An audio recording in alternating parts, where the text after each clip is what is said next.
เบิ่งที่ข่าวงานเปิดโตระบบแพนเค้กลาวและห่วมเซ็น MOA ในการยกระดับธุรกิจสู่สากลระหว่างบริษัทบูเบอร์คอนเน็กกับทางบริษัทหุงอรุณขนส่งด่วน ในมื้อวันที่8พฤศจิกายน2025นี้ทางบริษัทบูเบอร์คอนเน็กได้มีการจัดงานพิธีเปิดโตระบบแพนเค้กอย่างเป็น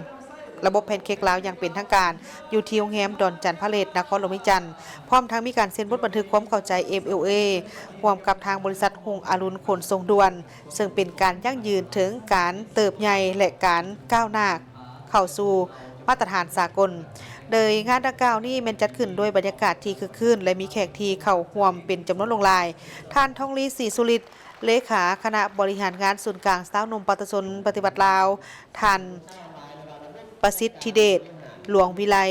ห้องหัวหน้ากรมเทคโนโลยีดิจิตอลกระทรวงเทคโนโลยีและการสื่อสารท่านศรีสวรรค์มายงเซินประธาน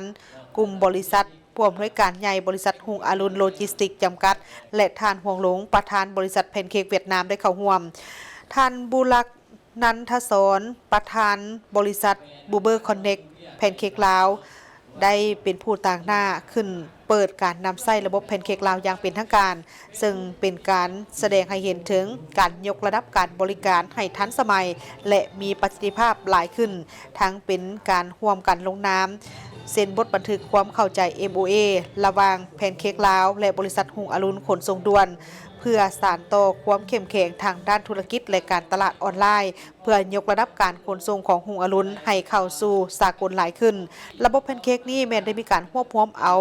การเซตในกลุ่มทุกช่องทางเข้ามาตอบอยู่ในหน้าเดียวเช่นว่า Facebook TikTok WhatsApp Line Zalo และอื่นๆซึ่งสามารถจัดระบบในห้องเซตติดตามแอดมินและติดตามสถิติข้อความและอ่านค่าแอดมินโฆษณาและอ่านค่าแอดโฆษณาส่วนในตอนท้ายของงานนั่นก็ได้มีพิธีมอบรางวัลแพนเค้ก